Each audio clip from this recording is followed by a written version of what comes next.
Welcome to Storytime, brought to you by the OWSCyCon2019, the online book event of the year.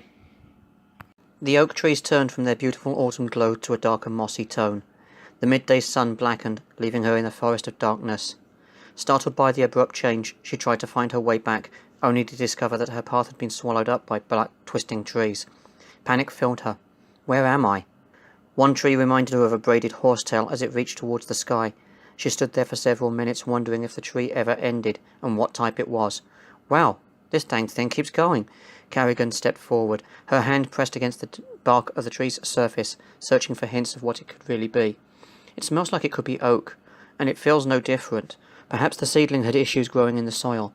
I must ask Father about this, but this doesn't explain why it got so dark. Am I even in the wood anymore? A flash of light caught her eye. She turned, but lost it. What was that? She looked in every direction as the sensation that someone was watching creeped up on her. Goosebumps rose on her skin and her hair stood on end. Who's there?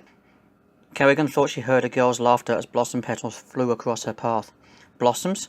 What are those doing here? Her eyes darted each way, looking for the source. She was confused. There weren't any blossom trees here, and now she was hearing a musical laughter in her head. What do you want? Panic gripped her as her stomach turned. Do not fear, little lass. You are safe among the trees. Who said that? Karigan took a deep breath, trying her best to calm herself. Getting startled and tearing blindly through the wood wouldn't help matters. She would end up getting lost. If I could get more lost than I already am, she thought. This place is so strange. It isn't anything like the wood by our home. You are no longer in your wood, but never fear. There are those who will guide you inside the twisting trees. Okay, this is getting old fast. Karigan glared into the darkness, wishing she could punch the female voice toying with her. If I'm not in the wood anymore, where the hell am I? The Forest of Ferrês, child, the voice sang. Follow the light. It will reveal your purpose here. The Forest of Ferrês? Scratching her head, she pondered why that name sounded familiar. I think Ralph told me a story about this place. Deep in thought, a flash of light blinded her. Prancing just inches from her face was a bluish orb. Is that a wisp? Once her eyes adjusted, she realized that the orb had a small human-like form. By the gods, are you a fairy? A giggle was her reply, the light fading away, and before her floated a beautiful fairy the size of her palm. Her fluttering wings were bluish in tone, with white decorative patterns. She had short-cropped hair and leafless clothes that sparkled in the darkened forest.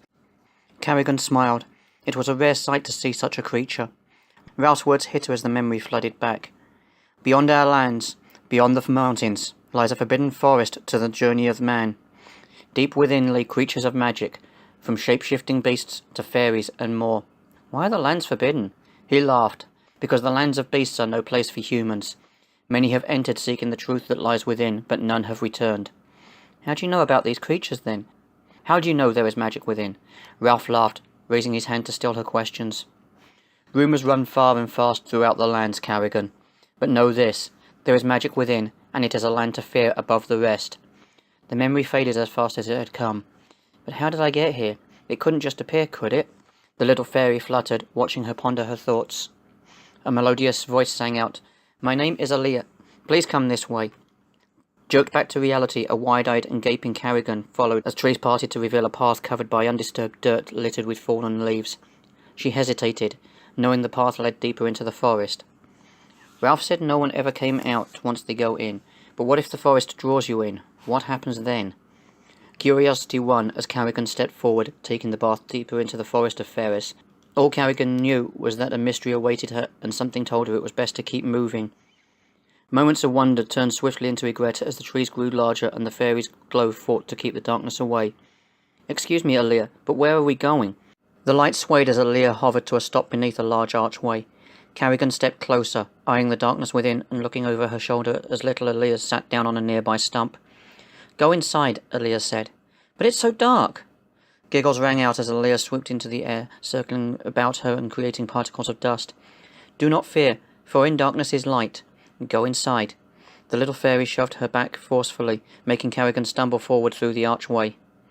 Nothing. All she could see was nothing. Where's the damn light? Panic gripped her. Calm yourself, Karigan. It won't do to lose your mind. Just breathe and try to relax. Fairies are supposed to be good. Trustworthy. Oh, by the gods, the damn fairy is trying to kill me. Her eyes flew open and her breathing grew frantic as fear pressed in on her lungs. Snap! What was that? She turned around. To his dismay, the exit had disappeared. How the hell? Snap! I'm going to die, she faltered, stumbling over a branch. Karigan hit the ground hard, knocking the wind out of herself. Fear consumed her. Snap! Jumping to her hands and knees, Karigan's eyes locked on the nearby trees. Slowly her eyes adjusted as she watched and waited.